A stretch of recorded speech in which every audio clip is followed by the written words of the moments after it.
This program contains subject matter and language that may be disturbing to some viewers. Viewer discretion is advised. Not funny at all, joke. Then the more that I look for stuff, the sicker that I start to get. I thought that I had, I don't know, but like I need to get a pill or I can't. Like I don't even think I can do this.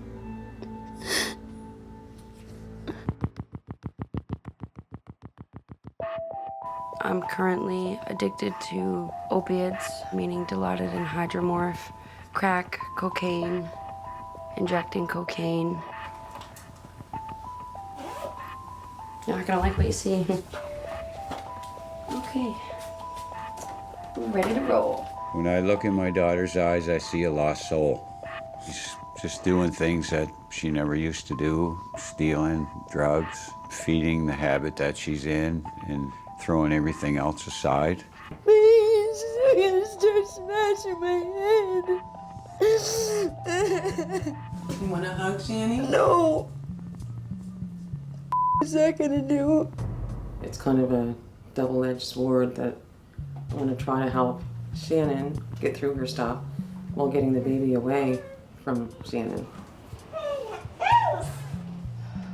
I'm sorry, don't take it personally. I just want to shoot myself right now. I want to hit myself. Like, I gotta take this off and I gotta go lay down and I'm gonna drink this alcohol. I just want to get worse and worse until I'm gone. Even your good days suck. Like the best day I've had in the last 2 years still sucks.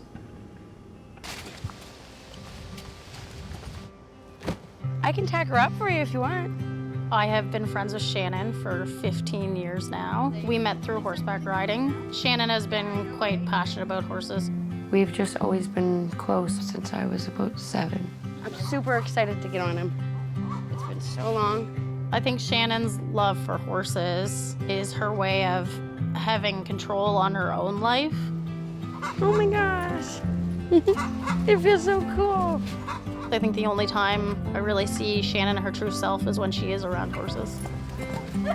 Whoa! I would always ask Shannon to hang out. I would invite her over to hang out with the horses. I would invite her just to see her. I did not realize it was this bad. I thought Shannon, over the years, was blowing me off to do better things, and I realized that Shannon wasn't coming for a reason. Shannon was the cutest little girl that you could ever imagine. She was a lively baby. She learned everything early, talking, the crawling, the walking.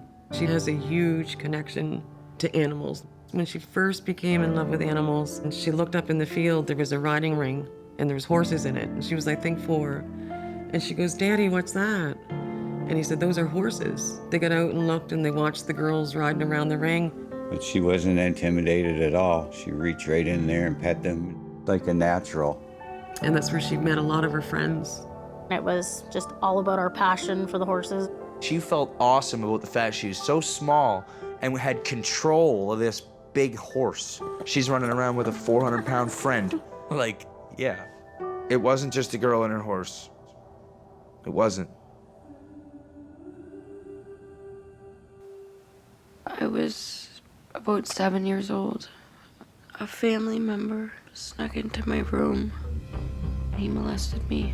I kind of suppressed the memories. I didn't tell my parents that it happened until when I was about 17 or 18. We don't know the details. She won't talk about it. But I know it must have been bad because that's when she started kind of going really downhill. I was a 12-year-old pothead. I was really stoned every single day. When I was about probably 16 or 17, my dad would smoke it with me. He didn't really like me smoking weed, but I was gonna do it anyways. Someone mentioned, maybe you should try just having a joint with her. You might get closer instead of everything being sneaky and hiding. She would be partying, she'd be hanging out with the wrong people, and then we would get around the horses, and there's the old Shannon from when she was 9 years old in love with horses. She always got good grades. She did so well that she graduated 6 months before any of her peers. When I had graduated high school, I got a job at a barn in Stewiacke. I learned a lot about horses there. It felt like really good, like I was depended on and trusted. I left there because I wasn't getting paid very good. And then I started being overworked, underappreciated. That's when she went and got a job as a security officer at a gold mine that had opened up. And then she met her ex-boyfriend. I kind of had a flag up because he liked to drink all the time. I think everything kind of went downhill from there for her. So next thing you know, she's moving up to his house. She's pregnant. She gives up her job. She was a beautiful baby. I felt like I had it all. Me and my daughter's dad were not getting along for a while. I had had a couple drinks because at that point I drank every day. I put her in the vehicle, not thinking like, hey, I'm pretty much drunk. That's when she ended up getting into a drinking and driving accident with my granddaughter in the truck. She met this guy, seemed really clean cut. Turns out that he gave her her first needle. Shannon can't be the mom she needs to be because Shannon can't be who she is right now.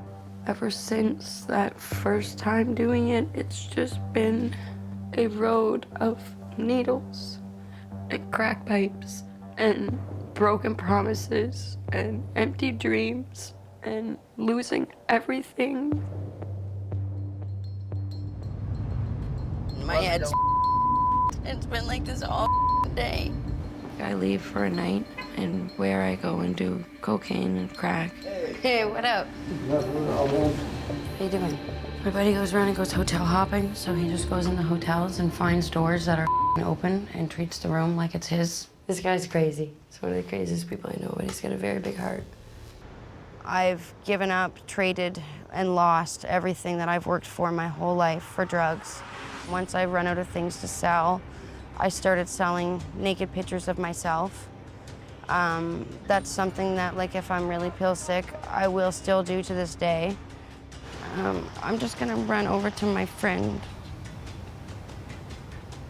I forgot those in the cup holder.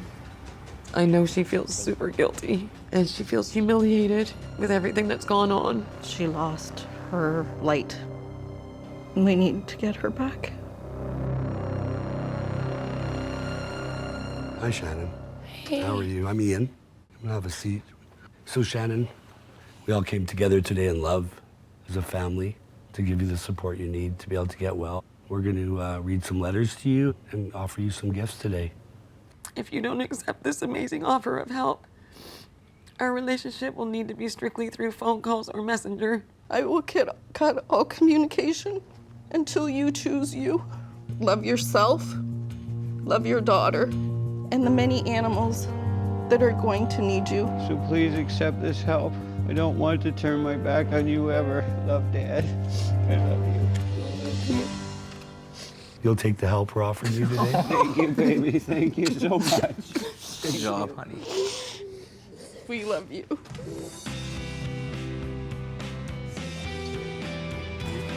Love you, hon. I love you guys. Love you. Bye! Love you, honey. Love you.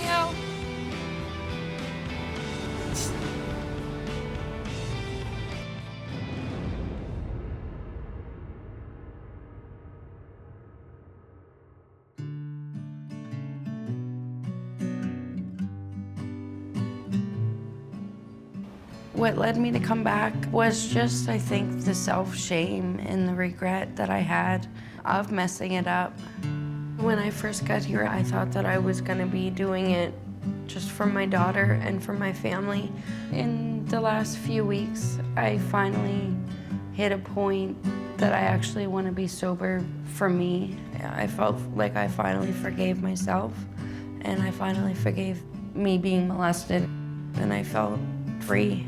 When I come out of here, I certainly plan to get back to working with horses again, build the trust back of my family, to be there for my daughter. I was always a healer who couldn't heal myself, but I have finally found those skills to heal myself.